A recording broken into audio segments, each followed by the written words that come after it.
Benjamin, കഴിഞ്ഞ ദിവസം നീ ഇവിടെ വന്ന് കുറെ തുണികൾ മോഷ്ടിച്ചില്ലേ? അത് പാർവതി പറഞ്ഞിട്ടാണെന്നാ ഇവര് പറയുന്നത്. അതിലെന്തെങ്കിലും സത്യമുണ്ടോ? ഈ കുട്ടി എനിക്കറിയില്ല സാർ. എനിക്ക് ഫുട്പാത്ത് കച്ചവടവും ഇല്ല. ഈ കുട്ടി എന്നെ കാണാൻ വന്നിട്ടുമില്ല.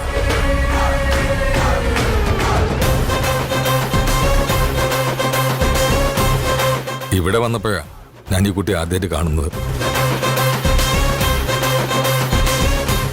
കേട്ടില്ലേ? പാർവതി പറഞ്ഞിട്ടല്ല ഇവ ഇവിടെ വന്നത്. ഇനി എനിക്കറിയേണ്ടത് ആര് പറഞ്ഞിട്ടാണ് ഇവൻ ഇവിടെ വന്നതെന്നാണ്. ആര് പറഞ്ഞിട്ടാ നീ ഇവിടെ വന്നത്? എല്ലാവരുടെ മുന്നിൽ പാർവതിയെ കുറ്റക്കാരിയാക്കണമെന്ന് ആരാ നിന്നോട് പറഞ്ഞത്?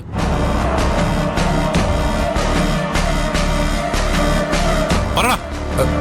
പറയാം സാർ, പറയാം. ഈ രഘു പറഞ്ഞിട്ടാ ഞാനിവിടെ വന്നത്.